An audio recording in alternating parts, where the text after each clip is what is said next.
Olá, bom dia. Bom dia. A Lei Maria da Penha completa 13 anos amanhã e a gente mostra que, apesar da punição mais dura, as denúncias de violência contra a mulher não param de crescer. Ontem, uma cabeleireira foi assassinada a tiros dentro de casa pelo ex-marido na Paraíba. A vítima contou a amigos que era ameaçada e que ia denunciar. Mas 8 horas eu vou lá, na delegacia. Não deu tempo ela chamar. A Polícia Federal cumpre dezenas de mandados de prisão contra suspeitos de movimentar o dinheiro de uma das maiores facções criminosas do país. A polícia de Mato Grosso investiga um agente penitenciário que dava aulas de tiro para um traficante de drogas. Mais um vereador de Belo Horizonte é suspeito de ficar com parte do salário dos assessores. Esse trem da mídia está cheio de problema. Vai dar problema, você vai acabar de mandar. Depois do presidente Jair Bolsonaro contestar dados do desmatamento, o governo anuncia um coronel da aeronáutica no comando do INPE. E o presidente americano Donald Trump anuncia um embargo econômico total contra o regime de Nicolás Maduro na Venezuela. Hoje é dia 6 de agosto, terça-feira, e o Bom Dia Brasil está começando agora.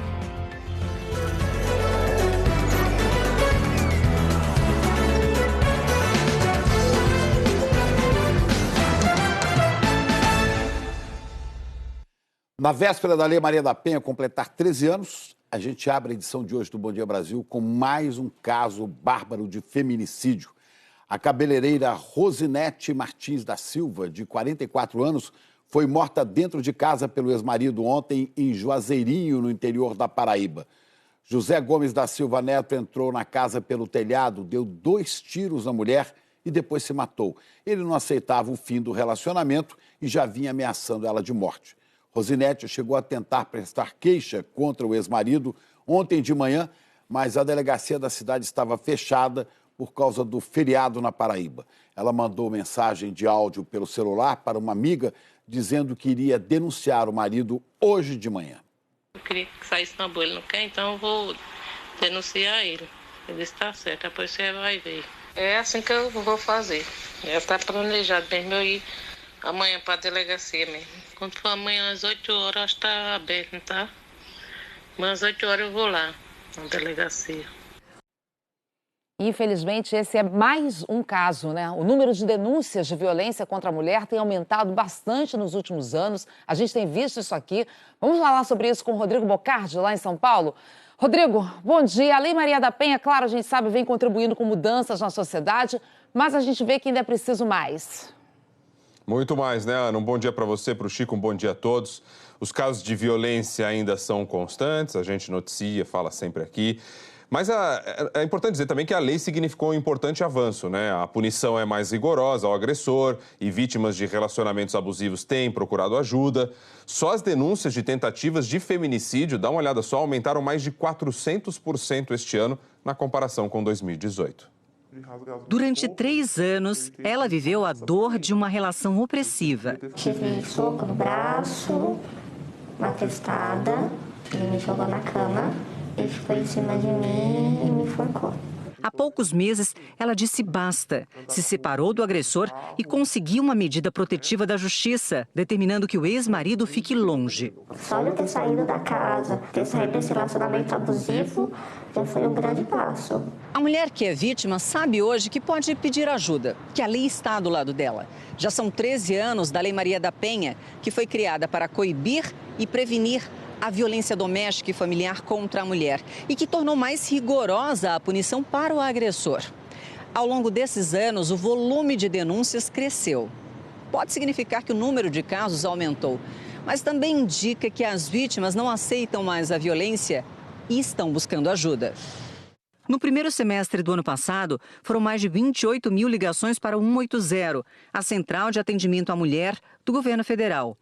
No mesmo período deste ano, passaram de 35.700. Também teve mais ligações denunciando tentativa de feminicídio, que é o homicídio cometido contra a mulher por violência doméstica ou pelo simples fato de ser mulher. Nos 6 primeiros meses de 2018, foram 512. Neste ano, 2.688, 425% a mais. E as denúncias de feminicídio, mas que dobraram de um período para o outro. De janeiro a junho de 2018 foram 17. Em 2019, 36. O número de casos de violência contra a mulher que chegaram à justiça também subiu. Em 2016, era 892 mil. No ano passado, passava de 1.009.000. Para esta promotora, a Lei Maria da Penha escancarou o drama de milhares de mulheres oprimidas pelos companheiros. Mas ainda há uma estrada longa a percorrer. A lei não muda a mentalidade, a lei não muda o olhar. Então nós estamos ainda num caminho também de aplicação integral da lei. Para trilhar esse caminho, a mulher precisa dar um passo firme. A mulher tem vergonha de falar que não pode, né? Ela precisa ter coragem para fazer o boletim, sim. Porque quem bate uma vez, bate duas, três, e não vai mudar. A promotora especializada em enfrentamento à violência contra a mulher ressalta ainda que muitas cidades não têm delegacias 24 horas e isso seria uma importante conquista. Lembrando que as denúncias podem ser feitas pelo número 180, ligação de graça confidencial. Chico e Ana. A lei não muda essa situação, né, Rodrigo? O que muda é a mudança da cultura, da educação, sobretudo dos homens, que se acham mais machos do que homens.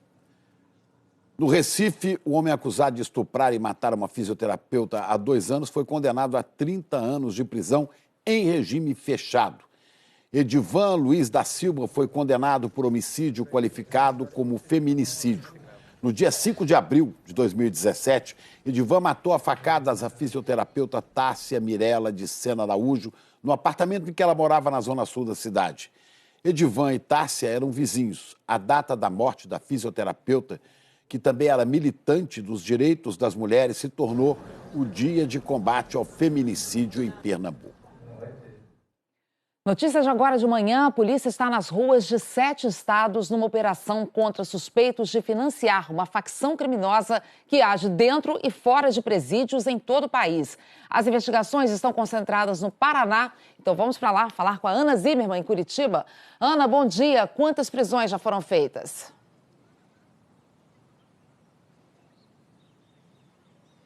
Olá, bom dia. A Polícia Federal já prendeu até agora 18 pessoas do núcleo financeiro dessa facção criminosa. O número total de mandados de prisão são 30 e mais 55 de busca e apreensão. Além do Paraná, a operação acontece também em São Paulo, Mato Grosso do Sul, Acre, Roraima, Pernambuco e Minas Gerais. Dos alvos da operação, 8 já estavam em presídios. As investigações mostram que o núcleo financeiro dessa facção criminosa atuava na penitenciária estadual de Piraquara, aqui na região metropolitana de Curitiba. A polícia diz que eles se comunicavam através de bilhetes trocados entre os visitantes das penitenciárias. Segundo a polícia, esse núcleo financeiro arrecadava e gerenciava as contribuições para a facção criminosa. Cerca de R$1 milhão eram movimentados por mês, de acordo com a polícia, em 400 contas. Dinheiro usado para comprar drogas, armas, para financiar a facção criminosa. Chico, Ana. Obrigado, Ana. E a Polícia Civil de Mato Grosso abriu um inquérito para investigar o ex-superintendente do Sistema Prisional do Estado, Gilberto Carvalho. Ele foi exonerado do cargo depois de aparecer num vídeo, veja só, dando aulas de tiro a um homem que está preso, acusado de chefiar um bando de traficantes. As imagens das aulas de tiro foram publicadas numa rede social.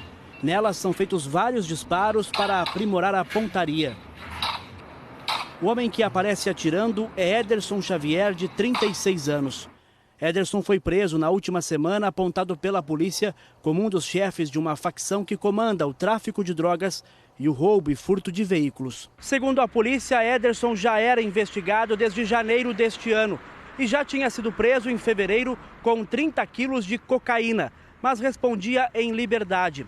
O dono do estande de tiros é o agente prisional Gilberto Carvalho, que ocupava o cargo de superintendente de gestão do Sistema Prisional de Mato Grosso. Gilberto foi exonerado semana passada, depois que a polícia encontrou o vídeo no celular de Ederson. O ex-superintendente reconhece que é ele quem aparece nas imagens, mas disse que a legislação brasileira não obriga os cursos e clubes de tiro a consultarem os antecedentes criminais dos alunos. Você só precisa apresentar antecedentes criminais se você for adquirir uma arma de fogo. Em um áudio obtido pela nossa equipe, feito momentos depois da prisão, Ederson afirma que todas as armas usadas no estande de tiros eram do Estado. Todas as armas do Estado. Todas. O senhor tem uma arma do Estado, essa arma nunca foi para o estande?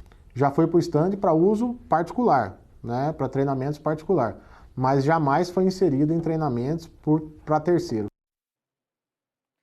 A Procuradoria-Geral da República pediu que o Supremo Tribunal Federal derrube o habeas corpus concedido pelo ministro Marco Aurélio Mello ao traficante Elias Maluco. A liminar foi deferida na última sexta-feira, no processo em que Elias Pereira da Silva responde por associação para o tráfico em São Gonçalo, na região metropolitana do Rio. A subprocuradora Cláudia Sampaio Marques entendeu que, diante da gravidade das condutas do traficante, é inviável a incidência de medidas cautelares diferentes da prisão. Elias Maluco está preso porque responde por outros crimes, como o assassinato do jornalista Tim Lopes em 2002. Somadas, as penas do traficante chegam a 59 anos e 9 meses de prisão. Sabe a rachadinha, aquela prática ilegal em que o político fica com parte do salário de seus assessores? Pois é, ela está sendo investigada pelo Ministério Público em Minas Gerais. Então nós vamos para Belo Horizonte falar com a Mara Pinheiro. Mara, bom dia. Um vereador aí da capital mineira já perdeu o mandato exatamente por tomar dinheiro, né, de funcionário, de assessor na semana passada, e agora tem mais um político suspeito de embolsar dinheiro de funcionário. Que coisa. Bom dia. Inacreditável, não é? Bom dia, Chico, Ana. Olha, desta vez, em uma gravação, uma funcionária do gabinete do vereador Flávio Santos, do Podemos, reconhece que havia um acordo para devolver parte do salário dela. Na gravação feita por 2 servidores e enviada ao Ministério Público, a voz seria de Gilda Maria Monteiro, assessora parlamentar do vereador de Belo Horizonte, Flávio dos Santos, do Podemos. Ela conversa com uma outra funcionária do gabinete. Como eles fez essa proposta e você aceitou, né? Que era 3 mil que você ia ganhar. E como você repassa para o vereador R$1.000, então você aceitou, acordou. Foi combinado e eu agradeço ele todos os dias e trabalho como se eu estivesse ganhando 5, 10 mil. Gilda Maria Monteiro trabalha com o vereador desde maio de 2017 e recebe salário de pouco mais de R$ 3.500. Ela nega que repassa uma parte do dinheiro para o parlamentar, esquema conhecido como rachadinha. Não faço devolução, certo? Eu apenas pagava ele um carro que eu comprei, um Uno. Eu pagava mensalmente para ele, não devolvo. A gente tem uma gravação da senhora falando.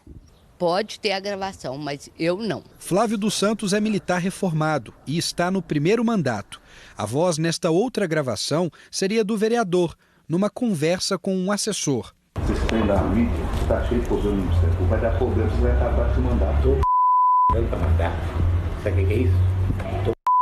Na realidade, o que está existindo contra a minha pessoa são pessoas que eu demiti do meu gabinete, que estão tentando destruir a minha imagem. Desde maio, o Ministério Público Estadual apura as denúncias da suposta prática de rachadinha no gabinete do vereador Flávio dos Santos. No mês passado, um pedido de cassação de mandato contra Flávio dos Santos foi arquivado.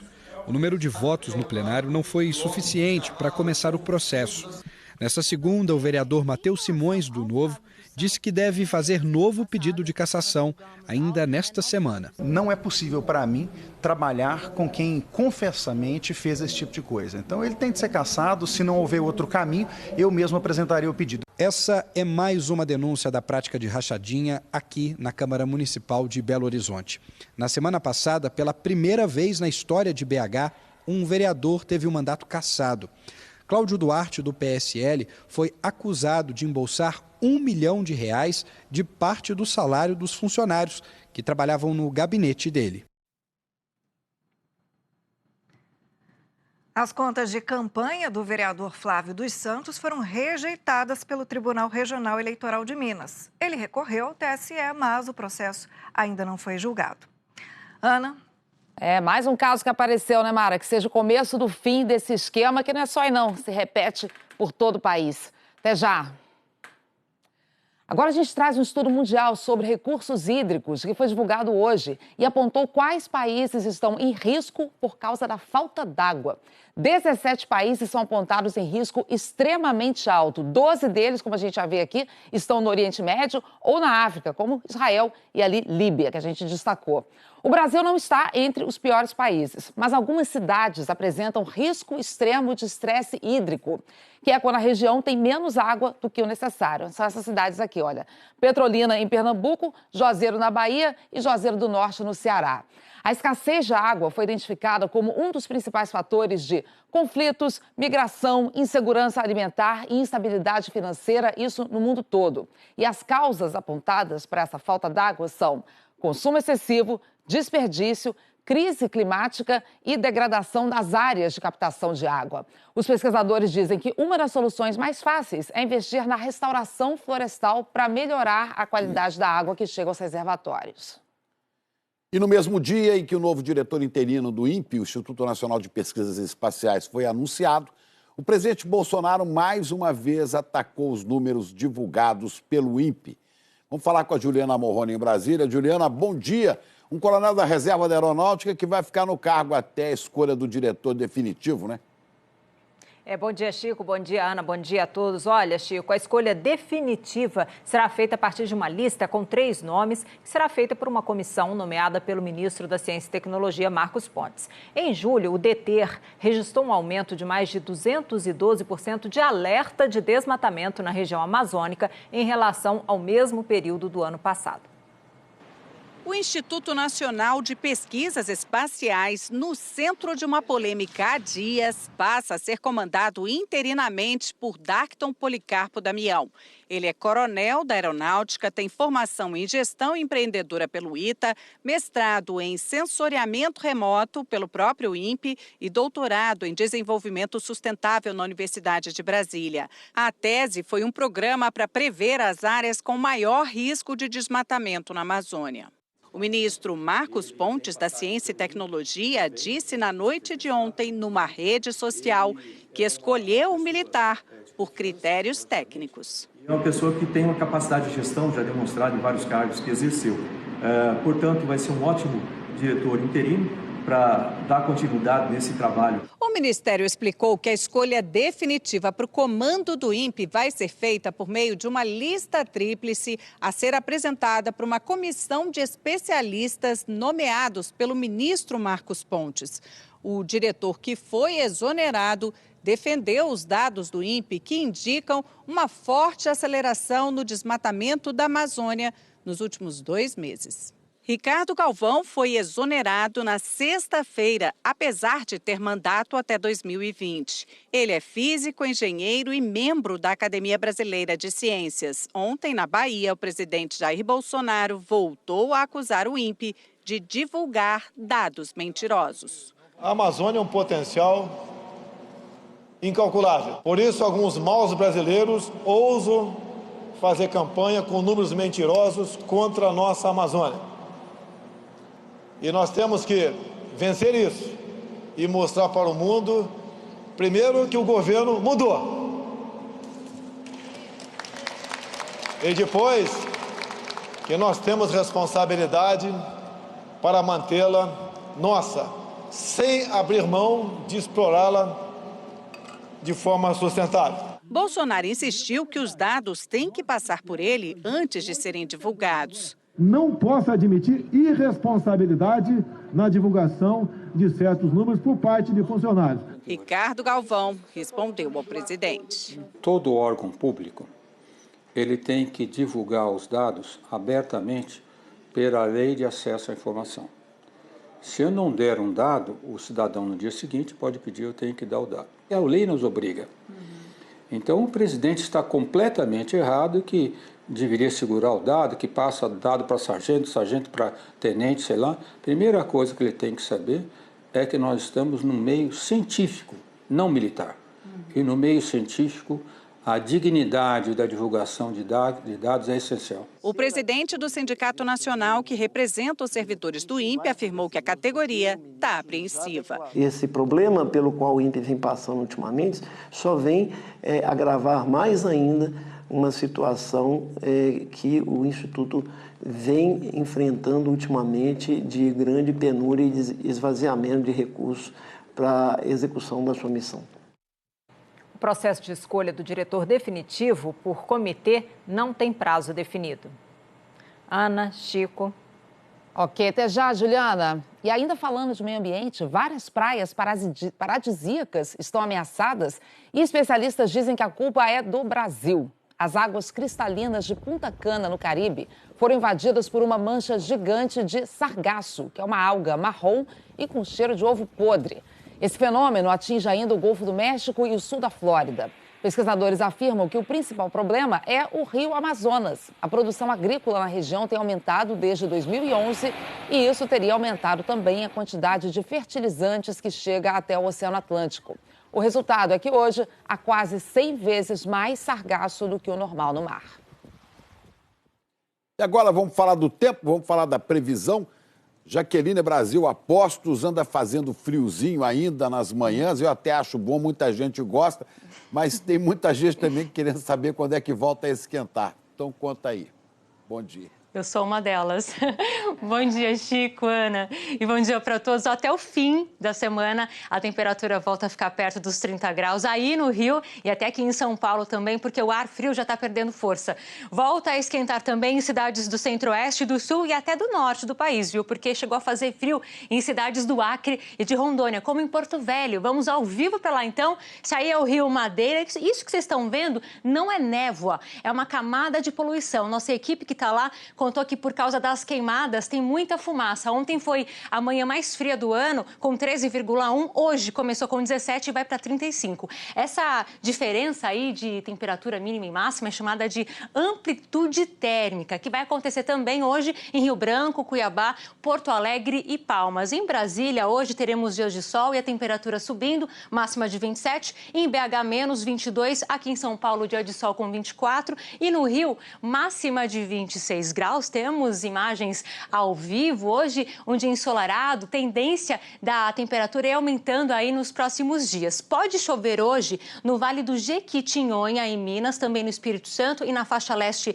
nordestina e também em parte do norte do país. É aquela pancada que vem mais à tarde. Nessa outra área aqui, entre Mato Grosso do Sul, Goiás, também Triângulo Mineiro e interior de São Paulo, pode chover. No restante do nosso mapa, aquele amarelão, o tempo fica firme e a tendência aí para os próximos dias. Chico, Ana. Ok, até amanhã, Jaqueline. Até. E veja a seguir, uma operação da Polícia Federal mira fraudes bilionárias no DENIT de Minas. A gente mostra os detalhes do calendário de saques do FGTS. E o presidente da Câmara diz que vota a reforma da Previdência ainda nesta semana. A gente volta já? Agora são 8 horas e 22 minutos, horário de Brasília.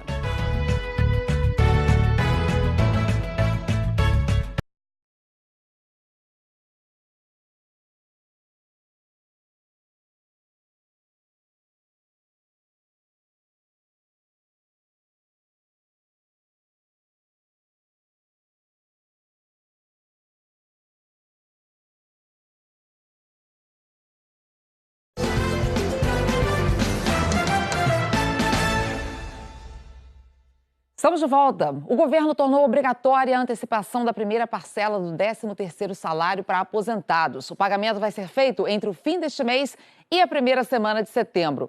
E também no mês que vem, né, Juliana, começa a liberação dos saques das contas do FGTS no valor de R$ 500. Ana, essa antecipação da primeira parcela do 13º salário já vem sendo feita há mais de 10 anos, mas era por decreto. Agora o governo editou uma medida provisória. Tanto a antecipação do 13º quanto a liberação dos saques do FGTS tem um objetivo: tentar aquecer a economia. Empregada doméstica, Jane sabe exatamente como vai usar esse dinheiro. Terminar de construir nossa casa. Dá para comprar um cimento, né? Um tijolo, tinta. E ajuda bastante. 30 milhões de trabalhadores que têm poupança na Caixa Econômica Federal vão receber o valor automaticamente na conta entre os dias 13 de setembro e 9 de outubro. Os outros trabalhadores que têm saldo de FGTS em contas ativas ou inativas terão que ir pessoalmente sacar a partir do dia 18 de outubro até março do ano que vem. As agências da Caixa vão abrir mais cedo, em datas especiais e também em alguns sábados, de acordo com o calendário de pagamentos.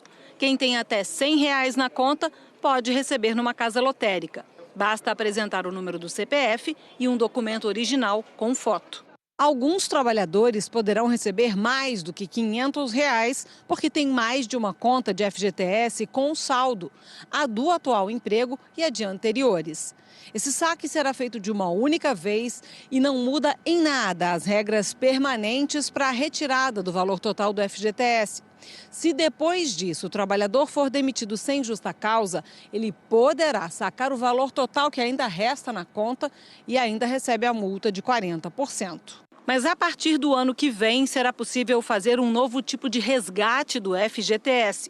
O chamado saque aniversário vai permitir receber todo ano um percentual do saldo restante. E nesse caso, quem aderir não terá direito de receber o valor total do FGTS caso seja demitido, apenas a multa rescisória. Esse saldo ficará retido por pelo menos 2 anos. Este planejador financeiro diz que a adesão não é vantajosa para todos. Ele explica que se a pessoa não tem, por exemplo, uma poupança que garanta 6 meses de sustento, pode ficar no prejuízo caso perca o emprego. Também não recomenda o saque aniversário para quem pensa no FGTS para realizar o sonho da casa própria. É interessante deixar o dinheiro onde está no FGTS, porque esse dinheiro, na regra atual, já permite que você compre um imóvel, que você quite um financiamento com aquele dinheiro do FGTS.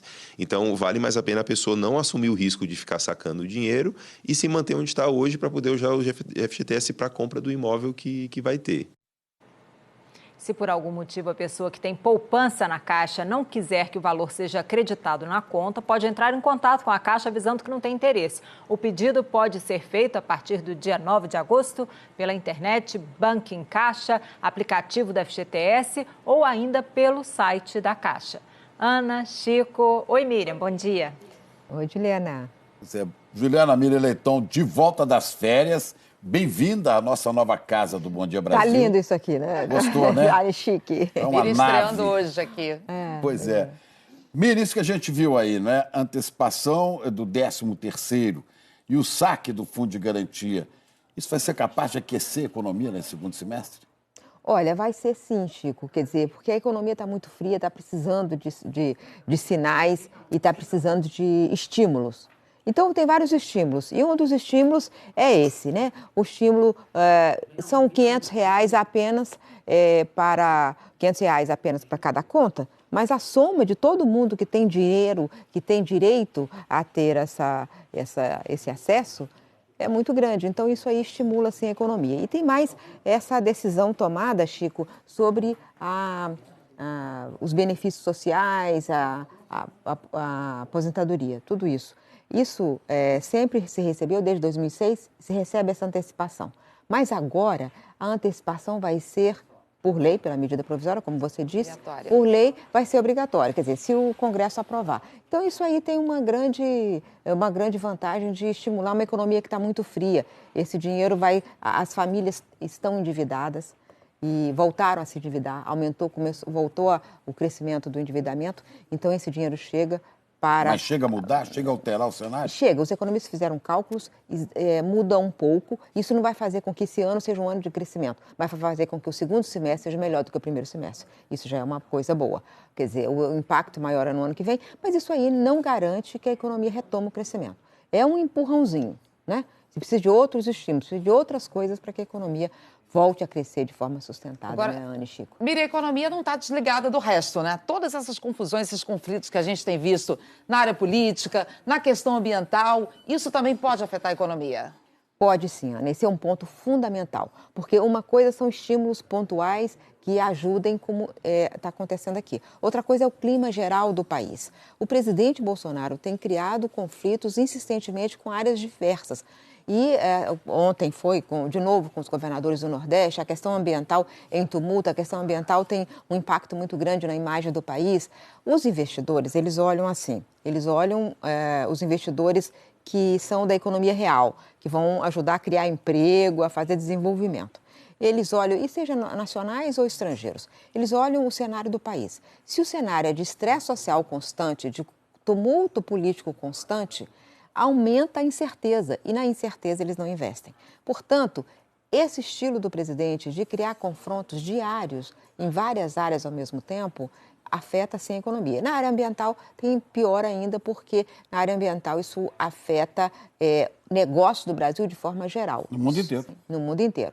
Seja desde as exportações, seja novos investimentos no Brasil. Ninguém quer estar ligado a um país que que seja considerado um desmatador, que está afetando o meio ambiente. E ele tem dado muitos sinais de estímulo ao desmatamento e, quando o número aparece, ele briga com o número e faz uma intervenção no INPE, que foi o que aconteceu ontem. Então, todos esses sinais são muito ruins para a economia. A economia não está isolada das outras coisas, da política, do social, do ambiental. Não está. Obrigada, Miriam. Até mais. Agora a gente vai voltar a Brasília, porque hoje há uma expectativa na Câmara dos Deputados para começar a contar o prazo para a votação da reforma da Previdência em segundo turno. Ontem não teve quórum, né, Juliana? E líderes de partidos se reuniram ontem à noite na casa do presidente da Câmara. Ana, ainda que não tenha havido quórum, os líderes de partidos já sondaram as bases, os aliados nos estados e acham que o ambiente está tranquilo para votação em segundo turno. A ideia, de acordo com líderes que se reuniram ontem com o presidente da Câmara, é começar a votação ainda hoje e terminar no máximo na madrugada de quinta-feira. O clima político é considerado favorável a uma votação rápida. Ontem, apenas 39 deputados marcaram presença na Câmara. Faltaram 12 para o quórum. Mas o presidente da Câmara, Rodrigo Maia, disse que vai concluir o segundo turno de votação da reforma da Previdência esta semana. Num evento em São Paulo, Rodrigo Maia também falou sobre outra reforma considerada fundamental para o país, a tributária, e cobrou que todos os setores da sociedade façam esforços para ajudar na recuperação da economia. Os empresários também, não estou criticando todos, eles foram muito patriotas na Previdência, muito. Mas eles não são atingidos pela Previdência. O que a gente quer deles agora é o mesmo patriotismo na reforma tributária, porque há um sistema distorcido que uns pagam muito impostos e outros não pagam impostos no Brasil. Já tramitam no Congresso propostas sobre o assunto e de autoria de parlamentares. E o governo ainda vai mandar o próprio projeto de reforma tributária. Ana, Chico. Obrigado, Juliana. E você vai ver a seguir: o Brasil decide aceitar passaportes vencidos de venezuelanos. E os Estados Unidos anunciam um embargo total ao regime de Nicolás Maduro. A gente explica mais já depois do intervalo. Agora são 8h35, horário de Brasília.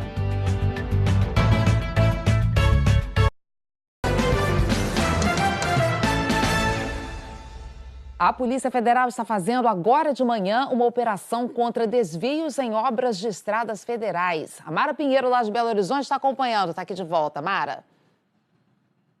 Isso, Chico. Ana, a operação acontece ao mesmo tempo aqui em Minas, em Brasília e também em São Paulo. Nós vamos falar agora com a repórter Juliana Perdigão, que está na sede do DENIT aqui na capital. Juliana, os contratos investigados totalizam quase R$500 bilhão. É isso mesmo, Mara. Bom dia. Esses contratos feitos nos últimos 5 anos somam 457 milhões de reais, para ser mais exato. A Polícia Federal está aqui na sede do DENIT cumprindo mandados de prisão, de busca e apreensão, fazendo sequestro de bens e afastamento dos servidores envolvidos. De acordo com a investigação, os servidores do DENIT, fiscais de obra e empresários da construção civil participavam desse esquema para desviar dinheiro das obras das estradas federais que cortam o Estado. E esse esquema funcionava da seguinte maneira: os servidores públicos recebiam pagamentos de vantagem para facilitar a licitação para esses empresários. Além disso, a investigação constatou o pagamento de contratos superfaturados e execução de obras de baixa qualidade. Ela é feita ao mesmo tempo aqui na sede do DENIT, em Belo Horizonte, em Oliveira, no interior de Minas, em São Paulo e em Brasília. Juliana Perdigão para o Bom Dia Brasil. O governo brasileiro vai começar a reconhecer como válidos os passaportes vencidos de venezuelanos. Essa novidade foi anunciada ontem, depois de um pedido do líder opositor venezuelano Juan Guaidó, reconhecido como presidente interino por mais de 50 países, inclusive o Brasil. A medida vale para passaportes vencidos por até 5 anos, diante da dificuldade da renovação do documento. Nos últimos anos, o Brasil já recebeu mais de 160 mil imigrantes que fugiram da profunda crise econômica e política da Venezuela. E os Estados Unidos anunciam hoje um embargo econômico total à Venezuela. É a maior sanção que o governo americano aplica contra um país ocidental em mais de 30 anos, similar àquelas impostas à Coreia do Norte e ao Irã. Numa ordem executiva, o presidente americano determinou o congelamento de todos os ativos do governo venezuelano nos Estados Unidos. A medida ainda proíbe transações com autoridades venezuelanas cujos bens estejam bloqueados. Donald Trump vem aumentando a pressão contra o regime de Nicolás Maduro. O líder da oposição venezuelana, Juan Guaidó, disse que o bloqueio é para proteger a população. Hoje, representantes de cerca de 60 países, incluindo o Brasil, vão se reunir em Lima para discutir uma saída pacífica para a crise na Venezuela.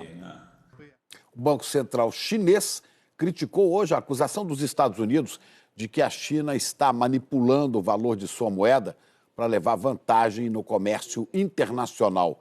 Ontem, pela primeira vez em 25 anos, o Departamento do Tesouro americano acusou formalmente a China de manter o yuan num valor artificialmente baixo para beneficiar as exportações chinesas.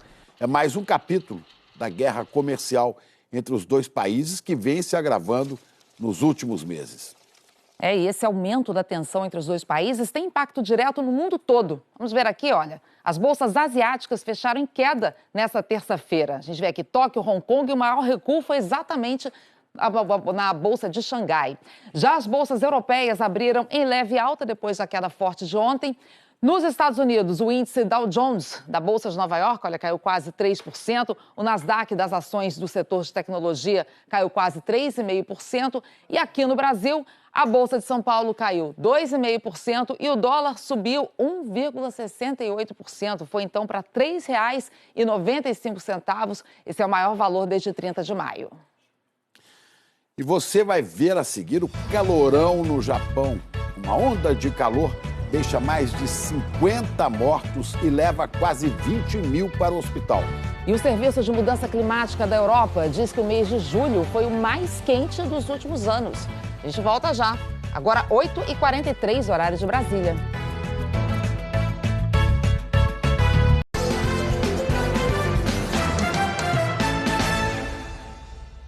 Há quem não acredite em aquecimento global. Pois é, mas uma onda de calor já deixou 57 mortos no Japão. Desde que esse calorão começou, faz uma semana, quase 20 mil pessoas já foram parar no hospital. Foi a segunda semana mais movimentada nas emergências na última década. Em uma década, a região mais afetada é a capital Tóquio e a maioria das vítimas é de idosos. O Comitê Olímpico distribuiu garrafas e gelo, instalou sprays de água e áreas climatizadas num evento teste para os Jogos de Tóquio do ano que vem. E começou a cobrir as principais ruas da cidade com uma resina. Essa resina reflete os raios de sol e diminui a temperatura do chão. E esse clima fora do comum não preocupa só o Japão, não. A Europa anunciou que teve o mês de julho mais quente da história este ano. Rodrigo Carvalho fala mais pra gente dessa notícia alarmante, né, Rodrigo? Bom dia.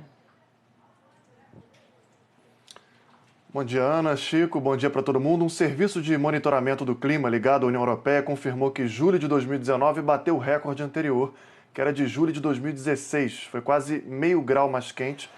O mês foi marcado por uma onda de calor que quebrou recordes em vários países. A maior temperatura foi registrada na França, 46 graus. Também houve incêndios florestais sem precedentes no hemisfério norte, como na Sibéria e no Alasca. A notícia, um marco histórico, chega justamente no momento que especialistas do mundo todo estão em Genebra, numa conferência da ONU sobre o clima. Agora uma lição bem dada da polícia espanhola a um homem que decidiu brincar com o meio ambiente. Ele aparece num vídeo jogando uma geladeira de um penhasco enquanto fazia umas piadas ridicularizando a reciclagem. Autoridades foram atrás dele, de quem gravou o vídeo, e além de uma multa de 45 mil euros, o equivalente a mais de 200 mil reais, os dois tiveram que até lá buscar a geladeira. tudo filmado pelos policiais. O homem ainda vai ter que responder na justiça e pode ser condenado por crime ambiental. Chico, Liana. Muito justo. Obrigada, viu, Rodrigo? Até já. No Distrito Federal, um projeto que tem o apoio do Criança Esperança está tirando crianças e adolescentes da rua. Desde o princípio, quando a gente nem tinha começado ainda, era uma decisão mesmo da diretoria que tudo que a gente fosse fazer, nós íamos fazer da melhor forma possível. Então a gente quer o melhor ambiente, o mais limpo, o mais organizado, a melhor refeição que a gente puder oferecer, os melhores professores. Tudo aquilo que nós damos conta de fazer, a gente tenta fazer da melhor maneira possível, porque a gente entende assim, que aquela criança, aquele jovem que vem aqui e aquela família que traz essas crianças e jovens aqui confiam em nós. A gente encoraja eles com sonhos, mas todo mundo tem direito, todo mundo tem os deveres. A gente repassa isso muito com eles, porque isso serve para a vida por todas as ações.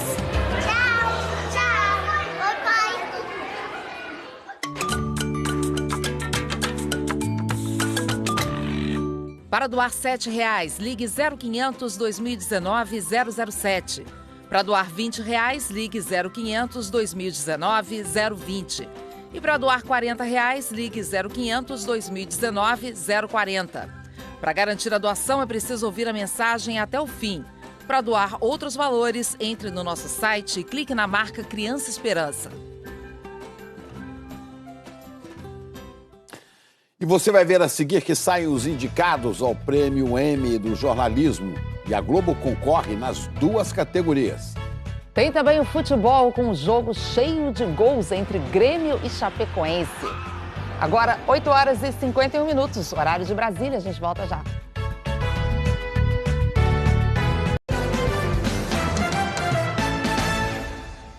Estamos de volta com o esporte. Em Porto Alegre, Grêmio e Chapecoense fizeram 6 gols, mas ficaram no empate. Na arena do Grêmio, Jeromel cabeceou no canto e fez 1-0 na Chapecoense. Só que logo depois, o Everaldo fez essa linda jogada individual e empatou o jogo. Aí o Everton Cebolinha arriscou de fora da área e o goleiro Tiepo aceitou. Grêmio na frente de novo, 2-1. O novo empate da Chape veio com essa cabeçada forte do Gustavo Campanharo. Depois do cruzamento, Arthur Gomes acertou o cantinho e virou o placar. Chapecoense 3-2. O Grêmio empatou com Diego Tardelli. Final, Grêmio e Chapecoense 3-3. E os dois times não ganham há muito tempo. No Pan-Americano de Lima, o time Brasil conquistou ontem 6 medalhas. Na ginástica rítmica, a equipe brasileira conquistou ouro no conjunto misto e levou a medalha de prata na apresentação com a fita da Bárbara Domingos. A esgrimista Bia Bulcão foi bronze na disputa do florete. No tênis de mesa, o Brasil ficou com a prata nas duplas mistas, com Gustavo Tsuboi e Bruna Takahashi. E a Bruna levou também o bronze nas duplas femininas com a Jéssica Yamada. Bronze também para o handebol masculino. O Brasil está em terceiro lugar no quadro geral de medalhas. Os Estados Unidos lideram com 57 ouros, 46 pratas e 38 bronzes. E uma última informação antes da gente encerrar. O jornalismo da Globo teve 2 indicações ao Prêmio Emmy Internacional, considerado o Oscar da TV. Com mais essas 2, o jornalismo da Globo teve 22 indicações nos últimos 18 anos. A Globo está concorrendo nas 2 categorias possíveis. Na categoria Notícia, a Globo concorre com a cobertura do assassinato da vereadora Marielle Franco e do motorista Anderson Gomes. Cobertura no Jornal Nacional, Jornal da Globo, Fantástico e Globo News. E na categoria Atualidade, a Globo concorre com uma série de reportagens do Fantástico sobre a Coreia do Norte. A equipe passou 11 dias no país, que é considerado o mais fechado do mundo, e mostrou o cotidiano da população no aniversário de 70 anos de fundação da Coreia do Norte. Os vencedores deste ano serão premiados numa cerimônia no dia 24 de setembro, em Nova York.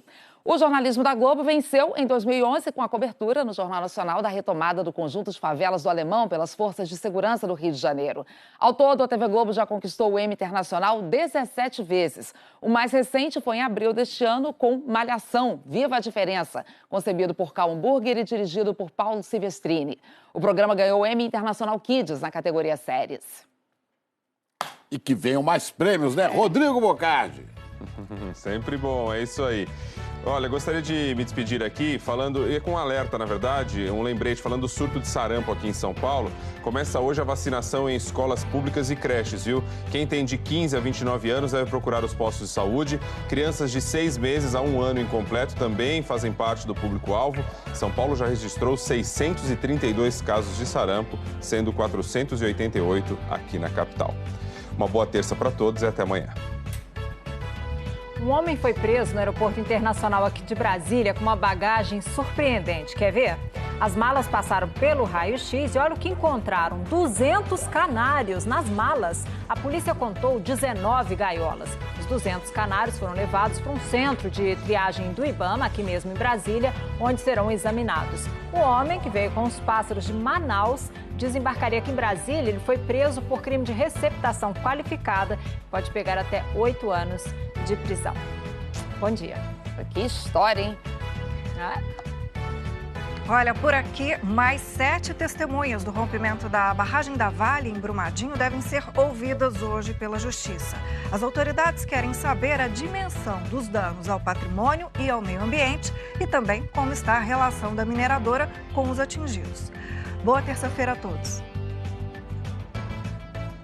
Olha o susto de passageiros de um voo que estava prestes a pousar em Valência, na Espanha. Uma fumaceira tomou a cabine, o piloto pousou às pressas, todo mundo correu para a saída de emergência e desceu em rampas infláveis. 3 pessoas foram levadas ao hospital, mas já receberam alta. A companhia British Airways ainda não divulgou a causa do problema. Bom dia para todo mundo, até amanhã. Tá certo, obrigada, Rodrigo. Com isso a gente encerra então o Bom Dia Brasil de hoje. Vem chegando aí o Mais Você. Bom dia, Ana Maria, bom dia, Louro. Bom dia! Bom dia a todos. Nós vamos mostrar aqui um jeito diferente de viajar. É o volunturismo. Você viaja, participa da vida do lugar e aprende um monte de coisa e ajuda um monte de gente. Tem uma outra mania aqui no Rio de Janeiro também, que eu acho que vocês conhecem bem, que é um salgado chamado joelho. Ah, eu adoro. Sim. É, só de olhar no joelho. Olha lá, queijo e presunto. Tem, pois é. Mas aí ainda não é a nossa culinária, porque na culinária eu vou dar uma dica de um coringa na cozinha. É um molho cremoso de cebola que combina com tudo, vai bem com carne, com massa. É o coringa da cozinha. E aí você não pode perder hoje aqui no Mais Você, já já. Muito bom. Então até já, Ana. Você fica com Mais Você. Ótimo dia. Até amanhã. Tchau, Louro. E obrigado pela sua audiência. E Russas, no Ceará, Vale do Jaguaribe, que está fazendo 218 anos hoje. Parabéns, a gente volta amanhã.